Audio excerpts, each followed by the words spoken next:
Hey folks, Zach Osterman here, I'm Insider Indianapolis Star. I love how it always says you are live. It's very encouraging.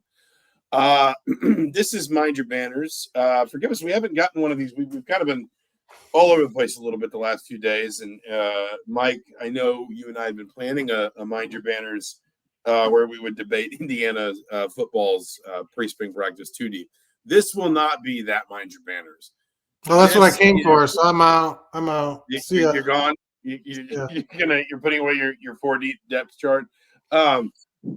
Mike Woodson, obviously the news of the day. I think everyone who's listening, everyone who's with us, everyone who listens to this after the fact will know by now is stepping down at the end of the season. Indiana will be searching for a new head coach. Mike Woodson will see out the season, but his tenure now has a semi-definitive end date. Obviously, it will end whenever Indiana's season ends, wherever that is. I want to spend most of this time sort of looking forward more, but I it is an obvious first question, just your reaction. You and I obviously had talked behind the scenes a lot about just the direction of this program in the last couple of years. Of course, there had been, a pretty significant amount of, sort of fan frustration. And I think it's fair to say some apathy had really set in with this fan base.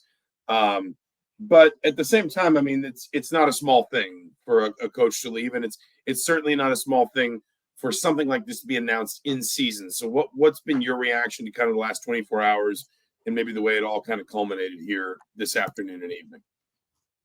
Well, now you're asking like different questions. So what's my immediate thought, or what your main takeaway? Give me three or four things. Well, I was laying out this timeline for tomorrow that we put together, and you can kind of see where he failed. but he took, it's interesting. He took some big swings. You can't say he didn't try some interesting things with scheduling tough. You can't say, he took shots at talent, especially at the high school level early in his career that, big name guys, tried to get in there with the top talent. But you can also see where these things kind of just fell short, that the plan kind of changed when things didn't work. And you can kind of see, I think when you look at sort of his body of work, just the overall inconsistency, I think it's hard to argue he deserved more time. I think that would be my big takeaway. I don't know how much of it all is he didn't coach it in college before, and that's kind of what doomed him. I don't know. It's just, but I just think that when you kind of look at his body of work, look at this 4 years, the highs were not sustained, and there were much more lows, especially in the last 2 years. That to me, it's like, I don't think this was an unfair outcome at this point. In his tenure or the season, like I just thought. I think I get it. Yeah, I think there's kind of, to me, like two sort of parallel conversations here. One is just like the evaluation of Mike Woodson's tenure, and I think your evaluation is fair. Broadly speaking, I think there's, I think Woodson had very good and commendable and real ambitions. I just don't think, I think you had the number that you fed me earlier today. He was 15-35 in games against quad one opponents. I think 13 of his 36 Big Ten losses to this point have come by 15 or more points. There was always just a feeling that, for all that Indiana under Mike Woodson sort of wanted to strive to go to a really high level, pretty much from day one, in the way it recruited, in the way it scheduled, in the way it developed everything, it did feel like there was, just kind of a bit of a ceiling, on ultimately where it got to. I also think there is the wider sort of like historical perspective of this, which I understand to a point, which is Mike Davis got 6 years. Even if you take out the 3 years Tom Crean got as sort of like a rebuilding grace period, he got 6 but that's years. I'm not done. Give me a minute. You just wait a minute. Archie Miller got 4 years, didn't make the tournament. Mike Woodson gets 4 years and made it twice. but I think that especially where the program is now, and the further it gets away from kind of the comfort zone of its sort of historical success, your evaluation can't just be based on past performance. There has to be a demonstrable belief in the direction of the program. And if you looked at obviously results, we've talked about quad one results or results in Big Ten play or whatever. But then I think you look obviously at Indiana's performance in Atlantis, at the Indiana's performance in some key road games this season. I'm thinking about Nebraska. I'm thinking about Iowa. I'm thinking about certainly late in that Northwestern game. I'm thinking about Wisconsin. When you look at what the analytics say, Illinois. Well, I said road game. I said road games. So, but you look at like what the analytics say. I mean, Indiana's never had, for example, an adjusted defensive number on Ken Palm as good as what it was in Woodson's first season. It has backslid pretty steadily. It's better this year than it was last year, but like still demonstrably worse than those first two seasons. The point is there has to be a compelling argument for the direction of the program, not just what it's achieved in the past under a head coach. And I don't think it is unfair to say that argument had become thinner, a lot thinner in the last 2 years. And, we talked a lot about in the offseason how a program can change its fortunes so quickly in the portal, and that's true. But the flip side is the portal can also take you apart really fast. If suddenly it feels like that, that direction and that momentum and that confidence have been lost, I just think like basically I think the clock runs faster on every coach now in college. Well, I think, yeah. That combination of factors landed Indiana where it is. Well, I think that was going to be my main point. The idea that you mentioned what Mike Davis got 6. I mean, you used to give guys a full 4 years to get their own guys in and see how they built the program because you needed to take time to cycle guys out, cycle your guys in.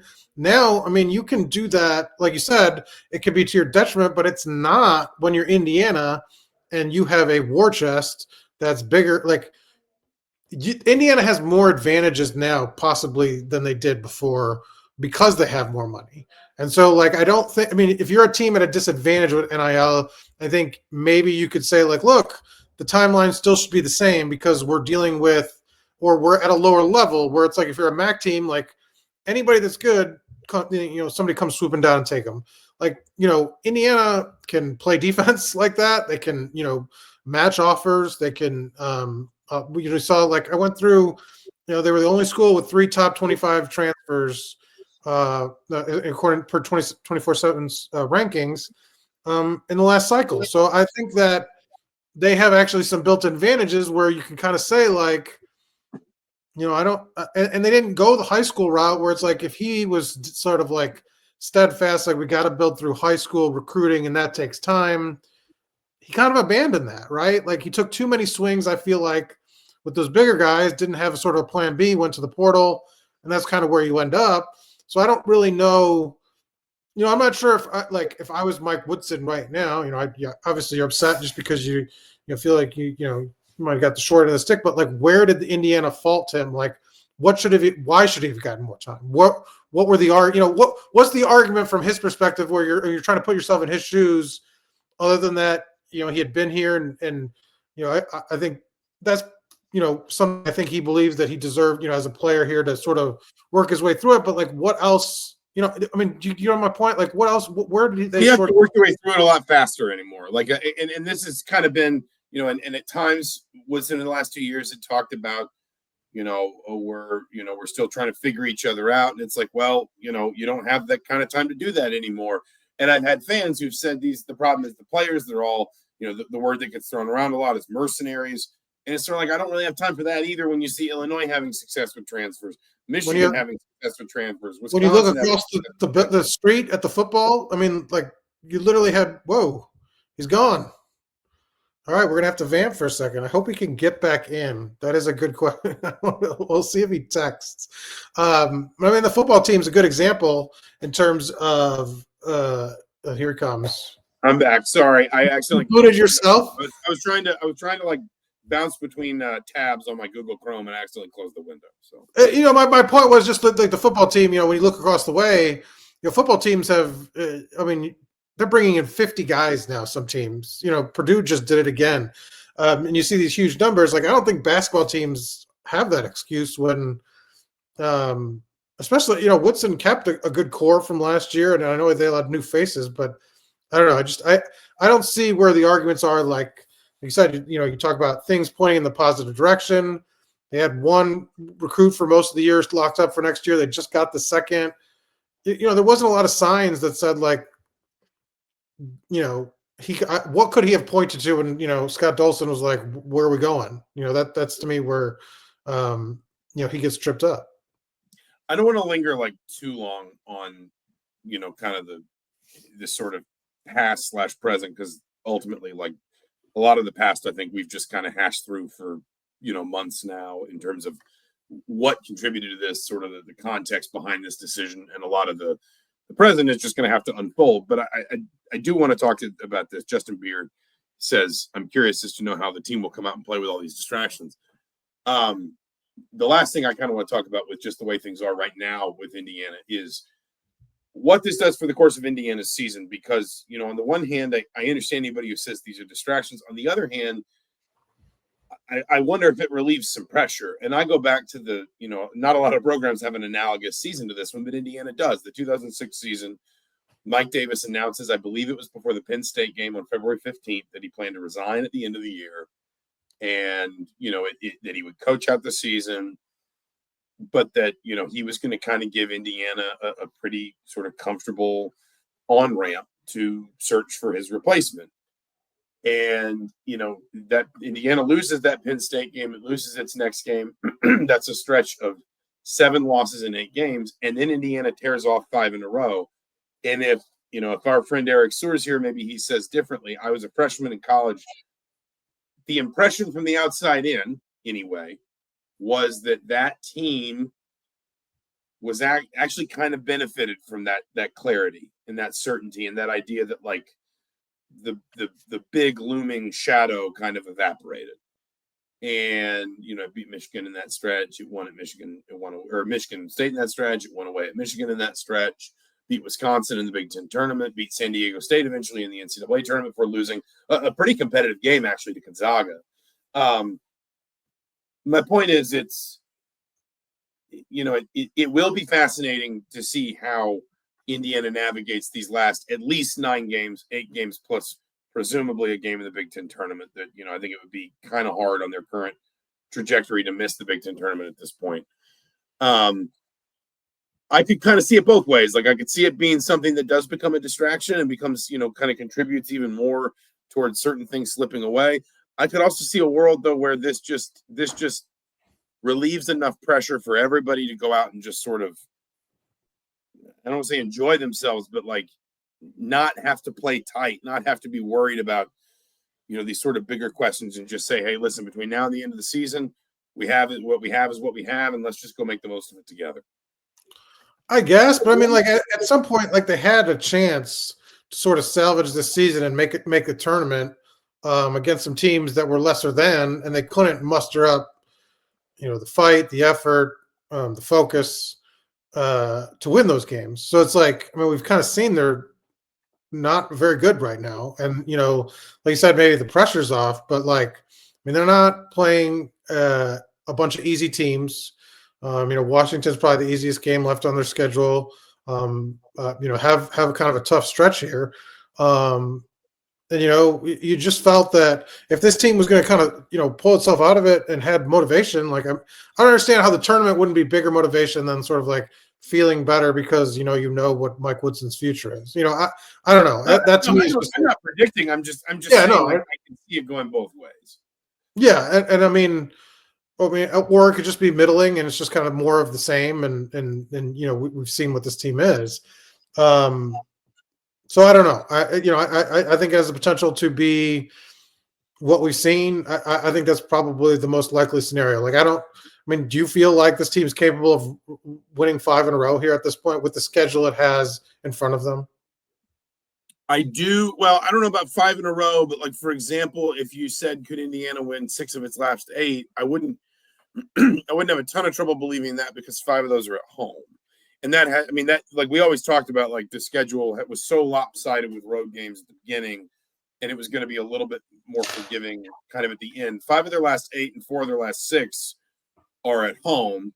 And every one of those home games, I think I'd have to go back and look at the net. I'm looking at KenPom right now, but I believe every one of those home games represents a quad 1 opportunity. Now, I take your point that ultimately there is an extent to which you sort of figure if Indiana was going to seize control of its season, it would have already. Like I said, I remember that 06 season, and Alex, talked about some of the parallels there. It very much did feel that way. Like there was, there were so many lingering questions from the very beginning of that season about Mike Davis's job. That there had been a push, and I wasn't around for this. This was, I think, my senior year of high school.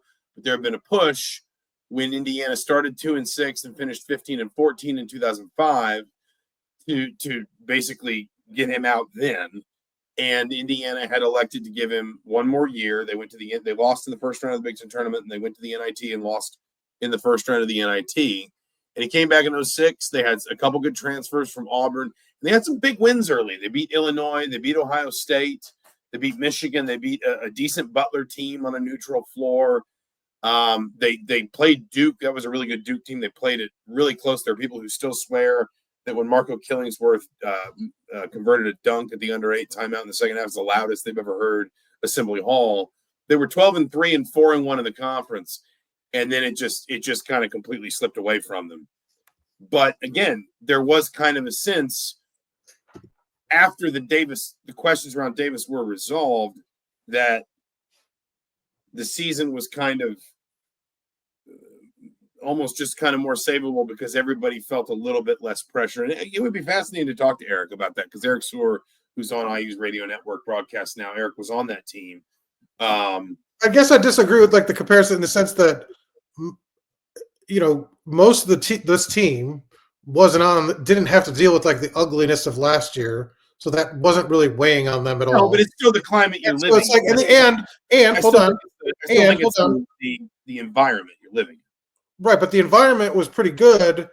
They had won 5 in a row, and everybody was sort of like, man, did they figure it out? Like, I mean, like, I don't think it was so tough.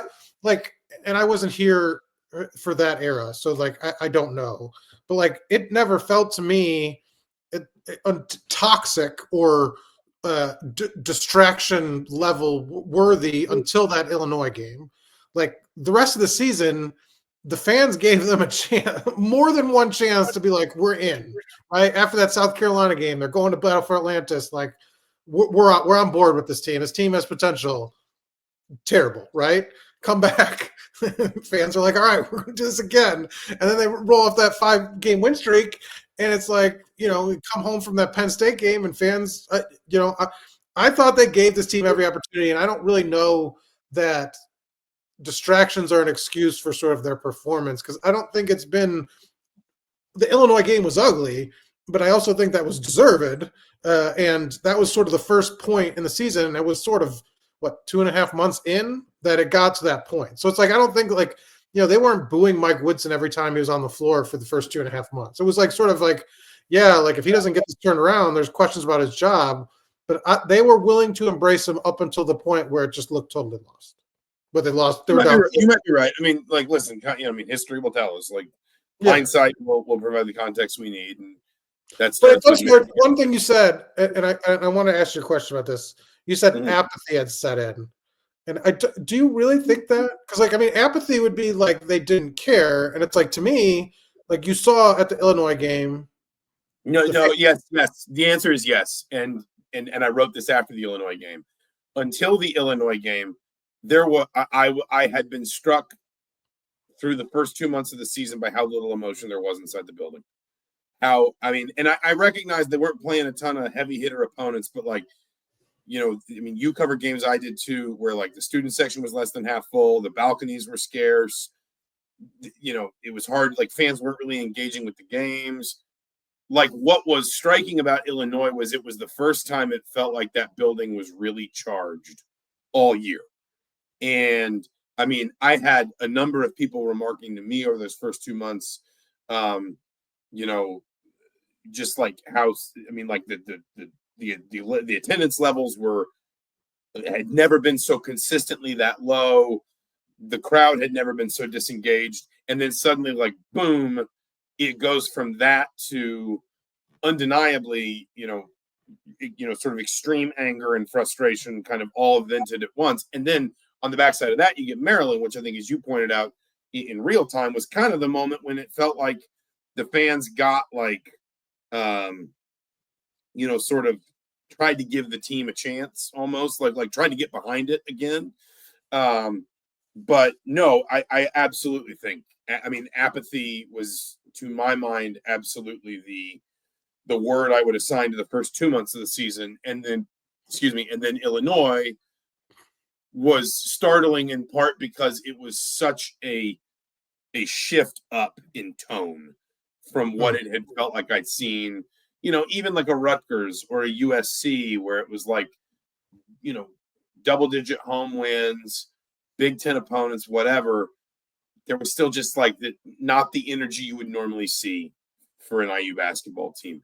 So yes, I do think. Well, and that's why I asked, because I mean, I appreciate, obviously you've been covering this team longer, and the last 2 years is my sort of window into this team, and so the crowds, like, what did they look like? I mean, I've seen this, Kansas game, when incredible atmosphere last year. I didn't know, I don't have a sense of like how bad the crowds are compared, for home games and things like that. So, no, I did want to ask, and curious for, appreciate that perspective in terms of the history of it. Because to me, like, it seemed that Illinois game did flip a switch and did sort of speed up the process. And that wasn't apathy, but I mean, maybe, but I guess that shook everybody out of it, that it took that sort of, 30 points in the first half, kind of everybody was shocked and said, this isn't what we want anymore. So, because to me, that was my point. That wasn't apathy.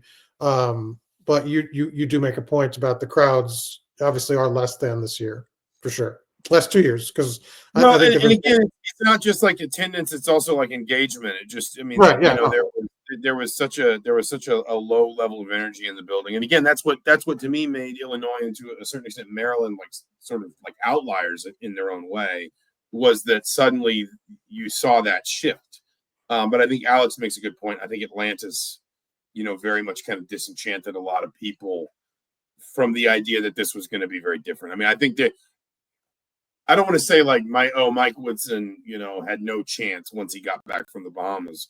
But I think in a lot of people's minds, even people who were willing to be open-minded about the roster rethink and everything that happened in the offseason, I think in a lot of people's minds, it was because I think Louisville was like for a day like this, really probably after that Louisville game. But Louisville, I think, was the perfect anecdote to the idea of like, well, these kids got to get to know each other. What, they didn't have a single returning player, did they?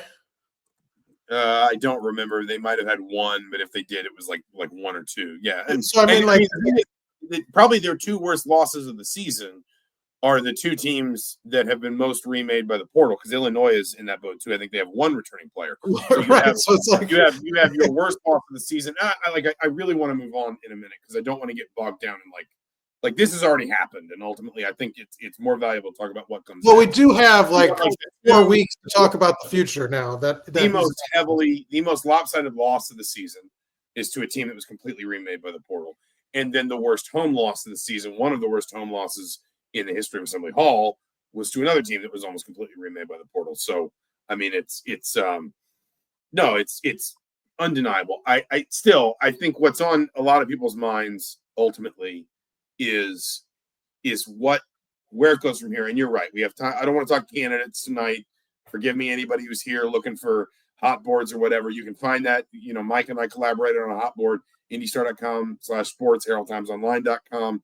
You can find all that stuff. But I don't want to get into the weeds with that. I think that the conversation I want to have tonight is where is basically what is Indiana basketball? Because you get a lot of and I'm not picking on any one person. This is not me sort of singling out somebody passive aggressively. You get a lot of canned answers from the national media about it's been this many years since '87. It's been this many years since Bob Knight was fired. It's been this many years since the Final Four, whatever. I think there are I wrote something today that wherein I made the argument that there are ways in which this job is harder than it's been in a really, really long time in terms of expectations, in terms of that apathy, in terms of, frankly, the extent to which, as I said earlier, we were talking about Woodson and his sort of like his tenure, the extent to which every coach is going to have to wear a little bit more of the burden of failure of the coaches that came before him than the last one until somebody turns it around.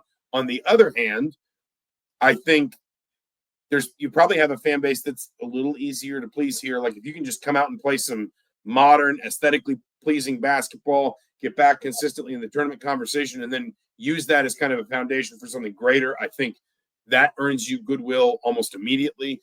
And also, as we talked about, between NIL and revenue sharing, Indiana is probably going to be one of the programs that prioritizes, financially speaking, men's basketball the most of the Power Four, in all the Power Four conferences.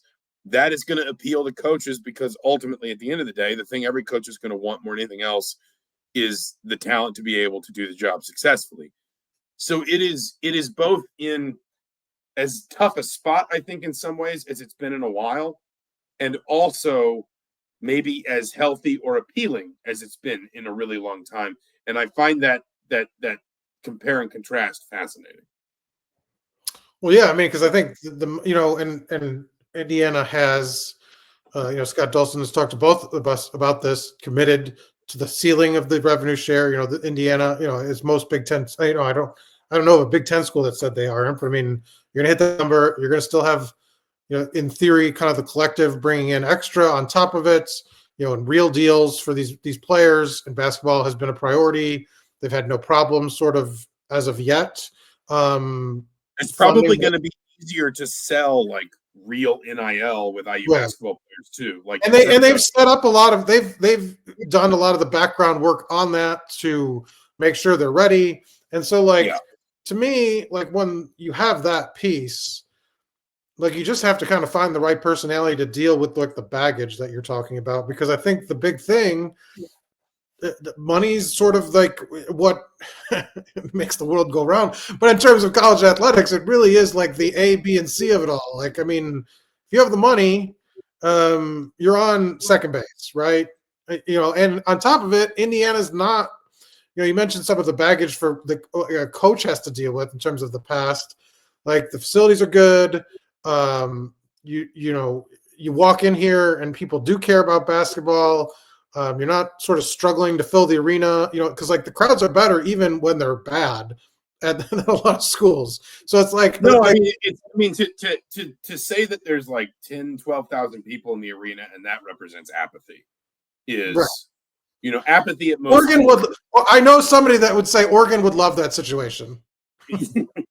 Apathy at most schools is like 1,000 people at a game, not 10,000 people at a game.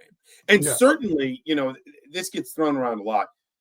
And I have commented before, people know my stance on the idea that like fans can help for the better or the worse, sort of affect the atmosphere around a program and whether things are going to, whether things will be successful.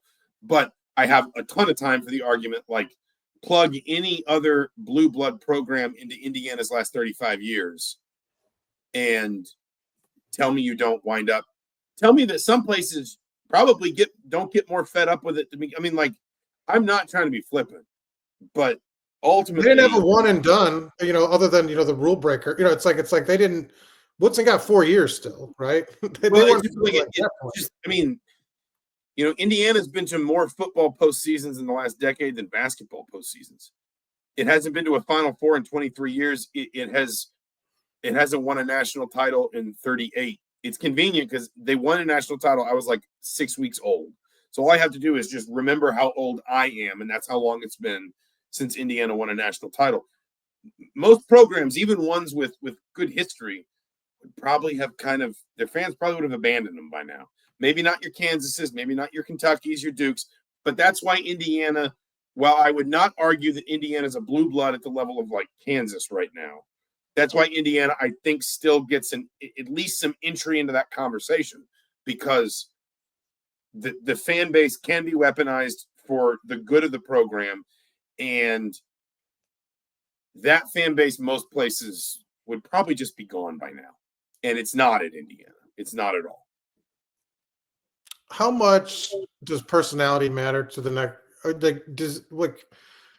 Woodson, obviously, even though he was a former player, and the idea was that he was going to be a bridge to the past, did not click with the fan base. Do you think it's important that they find somebody that does? What's your kind of take on that? As somebody that's been through now three full tenures, or three tenures coaches? Yeah, 4 if you count Sampson. Or does it not matter? I think it's important early on. And I think that's always the case when you see a coaching change like this, in the sense that, people need to be convinced, people need to be pulled back in. So I think it's important early on. But in the same breath, like at the end of the day, and I always use Kirk Ferentz as the example when I talk about this, it's just going to come down, personality is just going to come down to whether you're winning or losing. For years, when Iowa was really good in football, people would hold Ferentz up and they would say he's stoic and he's calm and he represents this really sort of like tough old school aesthetic that makes Iowa football special. And look at him just winning 10 games a year, and they play this big bruising physical brand of football, and he's just kind of this throwback on the sideline. And then the years where Iowa struggled, it was, look at this guy, he's emotionless, he's boring, he's tired, just like his offense, just like his program. Tom Crean probably got some of that too. I mean, I remember in the early Tom Crean years, people loved his enthusiasm and energy. And then as public sentiment kind of turned against him, it suddenly became a problem. The way he, the sort of over enthusiastic behavior on the sideline, and the way that he, the sort of hyper energetic personality that he brought to the game, to the job, to his, to his team, to his huddles, whatever. I think, listen, the next coach, whoever it is obviously just going to need to engage with the fan base, because any coach kind of does. And I remember when Woodson came in, and it was, it was 4 years of Archie Miller, who probably wasn't a very engaging guy, certainly with the fan base. Obviously, COVID doesn't help with that at the end. But there was a real feeling of like everybody kind of embracing how laid back Woodson was. He swore in press conferences, and he'd kind of look the other way on some NCAA, like, he'd talk about recruits when he wasn't supposed to, and that was kind of endearing, that he just thought NCAA rules were dumb. And Indiana got some swagger back. Like, he came out to it wasn't Juicy. What did he come out to? It was another Biggie song that he walked out to at his first Hoosier Hysteria and all this, and everyone loved it. And then again, it all turns when you start losing. So I think there is obviously always just a natural sort of new coach bump, if you know what I mean. The next coach has to have a personality that clicks with the fan base. You can't immediately turn them into enemies or make them skeptical or whatever. But at the end of the day, the way that it is perceived in the end is just going to be colored by whether they win or lose. You know what I mean? No, it's fair. I just, you've been through some varied personalities. And so, it was Alex points out it was Big Papa by Biggie. So, no, I mean, go ahead. No, you go ahead. What are you looking for then? I mean, I know you don't want to talk candidates, but just generally, I mean, you said dealing with the baggage and everything. What's your sort of like idea? What do you think they should be looking for? Not names, just like the candidate. Yeah, I mean, I certainly think. I mean, I wonder at. I mean, Scott Dolson was incredibly, sort of thoughtful with regard to the I mean, you talked to him too, like this almost like checklist that he had when he went looking for his football coach. He wanted somebody who was an established head coach, an offensive coach, had developed quarterbacks, had been a recruiting coordinator. I would be surprised if Scott Dolson doesn't approach this search with a similar sort of, these are the things that I think ultimately make a good coach in the situation that we as the Indiana basketball program are in today. I would imagine a modern style of basketball is going to be part of that. I think Indiana's gone to, and this is obviously a lot of these problems predate Woodson. Woodson did not solve them. They are Woodson's among others, but they are not solely his. Indiana has just, quite frankly, looked very hard on the eye offensively in the last several years. Only once in the last 8 seasons has Indiana finished a season better than 62nd. They're 62nd nationally in adjusted offensive efficiency right now. That would be their second best finish per Ken Pomeroy nationally in the last 8 years. The 3-point shooting, Indiana's only shot more than 34% in a single season as a team once in the last 8 years. So I'm not saying you have to sort of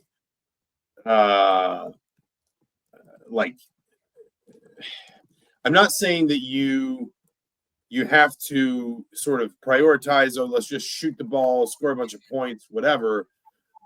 But I do think there's an extent to which you find a coach that can sell you on the idea, on the belief that you are going to be a much more modern, offensive, aesthetically pleasing basketball team. I think that person's got to have a very clear-eyed idea of how they're managing a payroll. And let's call it that. Let's be fair. That's what it is.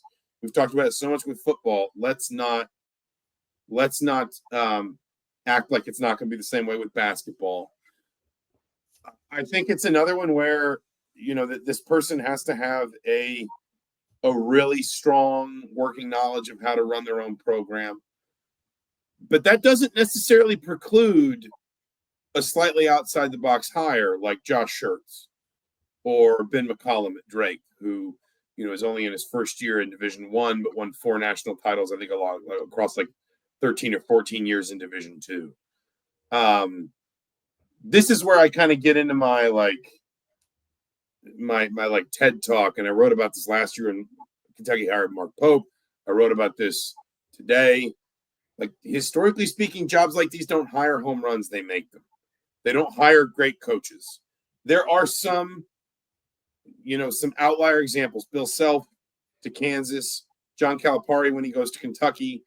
I don't really count Roy Williams to UNC that way because Roy Williams, he had his own history with North Carolina that I think made that job distinct in his experience. But Roy Williams got the Kansas job as an assistant at UNC. His mentor, Dean Smith, was elevated from an assistant's role at North Carolina. So was Tom Izzo. Judd Heathcote took the Michigan State job from Montana. Bob Knight and Mike Krzyzewski made Hall of Fame careers out of starting as the head coach at Army. We can go on. In the Big Ten alone, you got Greg Gard was an assistant. Bo Ryan came from Wisconsin, Milwaukee. We can keep going. My point is, people love to talk about what's the home run hire, who's the grand slam, whatever. Jobs like these, it's tricky. I understand that, but jobs like these historically make great coaches much more often than they hire them. So I'm not saying you don't call a Brad Stevens or a Scott Drew or a Billy Donovan or whoever, but it is, I think, important to recognize that it is distinctly possible to go hire somebody that's lower profile than you think they are right now. If they are the right person, they will make the job work. And I'm fascinated to know, and I know Scott Dolson is keeping his own counsel for now. I've asked. I don't think there's going to be anything immediately forthcoming in terms of talking too much about the search and all that, which, again, I kind of understand. I don't think Scott Dolson is going to want to be an immediate distraction to a season that is still very much ongoing. It's not like tomorrow is the last regular season game. There's still a month plus of basketball left to play. But I would be fascinated to know what Scott Dolson, particularly perhaps as someone who is informed by the experience of hiring Curt Cignetti, is looking for, is going through this whole process, because I do wonder if it lands you on some names that people might not expect. Yeah, I mean, I'm interested to see what they prioritize, and I mean, in terms of how you construct a basketball roster now. Can you have a balance? Do you have to be like on one side or the other, where it's like a Matt Painter type, where it's sort of like portals for filling a hole now and then, but I mean, we're just a developmental organization, or like a Dabo Sweeney type in football would be that example, or are you sort of split in the middle? But I mean, it's really hard, I feel like, because like you can get hit really hard and then everything kind of tilts to one way. Or do you just kind of say, since we have these NIL built-in advantages, are we a team that can do free agency every year?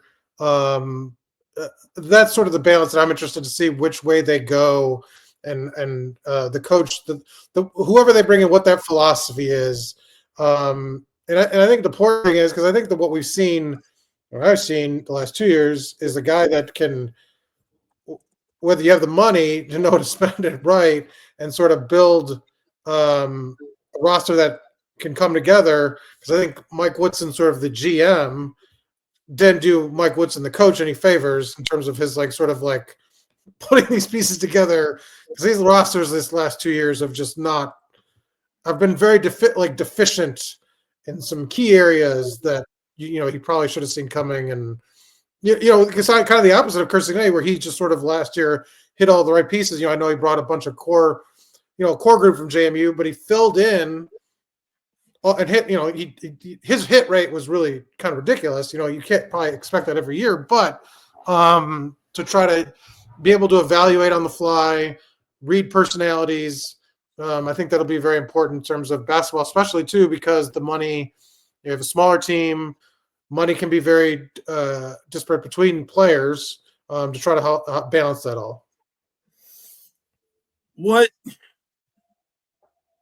like, I guess maybe the what feels like a more thoughtful way to ask this is, like, because you asked me kind of like what to look for in a coach. Like, what do you think is a reasonable short-term expectation for the next head coach? And do you think that's like, do you think that is something that is allowed to sort of adjust upward? Basically, what I'm saying is, if the hypothetical next head coach can come in and win 65 games in his first 3 seasons, go to 3 straight NCAA tournaments, maybe get the second weekend in one of them, do you think that's a fair initial expectation?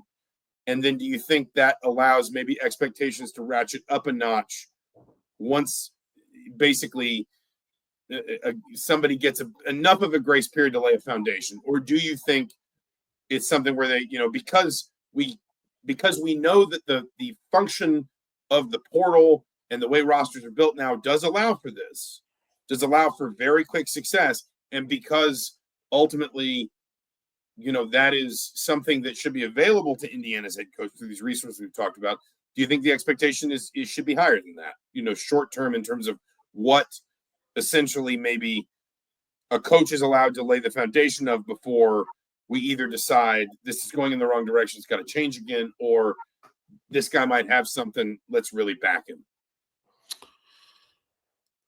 I do think it's fair that expectations are you would now in this era. Like, you can't invest. I know all 20.5 or 8 million plus whatever the collectives bring in doesn't all go to basketball. I mean, it's spread out. But I mean, when you have that sort of money and then you're investing into facilities, you're spending on the coaches. Like, I do think it's fair to be like, you got to have. So, I mean, this isn't like wait 4 years and then we'll see what happens. I think year one, it's sort of a crapshoot on the idea, like, what are you bringing from your past roster? What's the roster situation? How many guys can you bring in, and how good are they to kind of kickstart your program? Because I think that's what sort of defines year one. Because I think what you've seen a lot of guys now basically do what Curt Cignetti did. Penn State did it in football, or basketball, I mean. VCU kind of just took their starting 5 and just sort of like, we're going, right? We're all jump on we're all going together. Get on the bus. And the sort of like I think your year one sort of ceiling is defined by like what can you bring, what can you keep, obviously, but I think that's harder and harder. Is this you saying that Jason Tatum and Jaylen Brown are following Brad Stevens to Bloomington? I mean, the ceilings. I mean, there's no ceiling, right? They're suing the NCAA. Right, there's no. Everybody's eligible. They could just get in. Can't wait for awful announcing or somebody to grab that. But don't you agree that the idea that like if you have a team right now with some young guys that you could just bring over and then fill in the holes with everything, like that raises the ceiling a year. I think it's a little different in football because the numbers are so big in football that if you have an infrastructure you can overlay onto a roster the way that we saw Kurt Cignetti do. I think that makes a bigger difference in football because you're having to pull so many disparate pieces together. Whereas basketball, it's sort of like I think you can come with one or two guys that you feel are like impact players, culture, say, sort of tone setters, whatever, and then fill in around that a little bit more just because you literally don't need to add as many physical pieces. But I think your point is valid, especially if, and I know the season's kind of gotten away from Penn State a little bit, but I look at someone like Ace Baldwin with Mike Rhodes, and it's like, there is like I look at Ace Baldwin and I immediately understand what Mike Rhodes is trying to do with his roster, with his team, with his guards, whatever. If you have a player like that, whoever you are, coming from wherever you're coming from, I think that is where it maybe makes a big difference in just sort of like laying down the marker immediately and saying, this is the expectation, this is what it looks like, and this is how we'll do it. And I do think Indiana is sort of climbing out of a hill. I mean, like, I just feel like right now, when you're a coach, if you're going somewhere in basketball, you're essentially worst case scenario, you've got to replace everybody. And it's not now uncommon, right? But Indiana was going to lose a lot of guys anyway. So, I mean, it's not too far off to envision that kind of scenario. And they didn't have high school guys locked up. They had a lot of seniors, guys out of eligibility. So, like, I do think that when you're I think the first year here for this next coach will be sort of a very interesting, like, where do expectations kind of settle? Because I do think the roster could be a Louisville where you're looking at 12 new scholarship players. First of all, Brian S. asked, is Woodson quitting now or after the season? And people said after the season. He said, I'm in the hospital missing all the news. Brian, please feel better. One quick question here. Do we think the kid from overseas, Heron Zerno, will still come to IU? To be honest, just don't know yet. Kyle Nedenreep, I know, on our prep side is checking in with Trent Sisley this weekend. Obviously, Zerno may be a little bit harder to get a hold of in different ways. I think anymore, it's worth saying, if you want to talk about these kids as quote unquote free agents in different ways, like, free agents don't always sign with a coach. Sometimes they're signing with the franchise, right? Like in the pros. Sometimes they're signing with a team that gives them the best opportunity, or it's closer to home, or whatever. And they can live with the idea of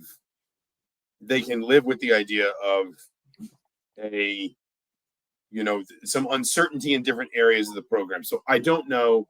I would be surprised if everybody doesn't at least take a bit of a wait and see approach. It's not like there's an enormous hurry to it at the moment for recruits either, because there will be plenty of time in the spring for them to get. And it would be different, certainly for an overseas prospect, because he would maybe want to get back and make some more visits. Although I know he took several visits during the trip through the states that included his visit to IU. But I think that's one of those things where I think we're probably going to get answers in due course. We have both been kind of grinding away at this for a while now. I don't know if you have any other business tonight. We will obviously have more podcasts. I think we will certainly do something post game tomorrow. I don't see how we can get around that, just because it's going to be a fascinating scene. Well, what's your anticipation? Like, I think this certainly. What do you think? I mean, like, Scott's statement. We should point out Scott Dolson did put out a statement that was fairly lengthy. That sort of said, do you want to answer this one? I mean, that's not even. You're a landman, so obviously, we both endorse landman. Yes, we both endorse. Hearty endorsement. I don't even know what I was going to say now. You tripped me up. Scott Dolson's statement. Scott Dolson was like, much of it was focused on the idea of trying to get fans to rally around and be on the same page and sing Kumbaya. Do you think this will work? And do you think that the atmosphere, especially if if they're winning, obviously it's easy, but if they were to like get things don't go well, like what do you think? What do you anticipate? Nothing's gonna put lipstick on a pig if you just keep losing. I do think, Saturday is a unique thing in the context of this season because of who Michigan's coach is, and there was no getting around the inherent awkwardness of what was potentially coming if there was, if nothing that has happened in the last 48 hours had happened. I think this at least probably de-escalates some of that and allows it. Now, are there still going to be, if Michigan's up double digits in the second half, some, I don't know, like we want Dusty chants or something? Like I don't want to, our good friend Kurt Signetti would tell you sometimes you can manifest that stuff into existence, right? But I think, is he a friend of the show? I don't think Dusty's ever watched Mind Your Banners. No. You said Kurt Signetti. Oh, is he? Oh, do you think Signetti's ever listened to Mind Your Banners? I don't know, but do you think he's a friend of the show? Do you think he likes the fact that the podcast is modeled after a basketball reference? But no, it there will still be some undeniable sort of strangeness. I think this probably de-escalates some of it. And more than that, I think it at least just kind of it parks all the questions, all the speculation, if you're a fan, all the stress over, is this the status quo? Is something going to change? Will I have something to get behind? Nobody's going to be happy if Indiana keeps losing. I think that goes without saying. But I think this at least just kind of probably slows some things down and gives everybody enough time to take a breath, and obviously gives Scott Dolson enough time to start gearing up for a coaching search that, listen, is going to be quiet for a while. As I said, he's not going to want to be a distraction. There's not going to be a lot to do. It's not like he can fly out and interview people who are literally working in other coaching jobs already. But I think this just allows everybody a moment to take a breath, to a little bit more time to plan for what it needs to look like when that coaching search does gear up, and then we'll see. Do you think there'll be a better crowd? Think there'll be a better walk-up crowd? I don't know. Probably. I think so. Yeah, I think so. I'm not sure. Do you think this is all going? This 8 games will be smooth sailing? I mean, like you're kind of hedging here. I don't know. No, I said nobody's gonna be happy if the losing keeps up. I'm not saying it's smooth sailing. I just think that you at least have sort of erased this question of uncertainty of like, because listen, the most fundamental thing that sports teams at any level are selling is hope. Like that is the most fundamental commodity a team is selling in sports is hope. And I think a lot of fans, and we've debated this, we will continue to debate this, but it is undeniable that I think a lot of Indiana fans had lost that belief that Indiana had any hope left to sell under the status quo. This at least gives everyone the feeling that there might be something better around the corner. And I think that turns the temperature down. That doesn't mean there won't be any more booze. That doesn't mean tomorrow is going to be some completely different atmosphere. And that doesn't guarantee, and we talked about it, it doesn't guarantee Indiana starts winning games, feeling less pressure, whatever. Right. I just think it, like I said, the word I come back to is it just kind of de-escalates everything, I think, enough that Indiana can kind of navigate its way to the end of the season without nearly as much drama, nearly as much pressure, nearly as much stress, whatever happens. I think in order to avoid sort of like the ugliness and toxicity that some people have talked about, they got to win 1 or 2 games to sort of avoid, I think, just some more just ugliness or awkwardness in terms of how this is going to go. I mean, because it's a long runway, right? It's 8 regular season games and then maybe the Big Ten tournament. I mean, it's just a lot of time with a guy that's not going to be here, and it should just be just a fascinating couple of weeks in terms of how it all shapes up. Yeah, I agree.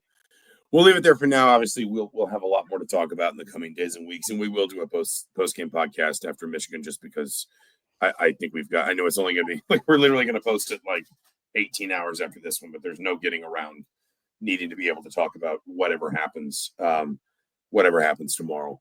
Thank you, everyone who's joined us. I think this has been our biggest sort of single like live show we've done since we started doing some live Mind Your Banners. So thank you all for that. HeraldTimesOnline.com, IndyStar.com/sports. There is tons to sort through and sift through at both places related to Mike Woodson's decision to step down, where Indiana goes from here, and what's next. He's Mike Niziolek, Landman. I'm Zach Osterman, IU Insider. We have enjoyed this chat with you on a Friday night, and we will talk to you again soon.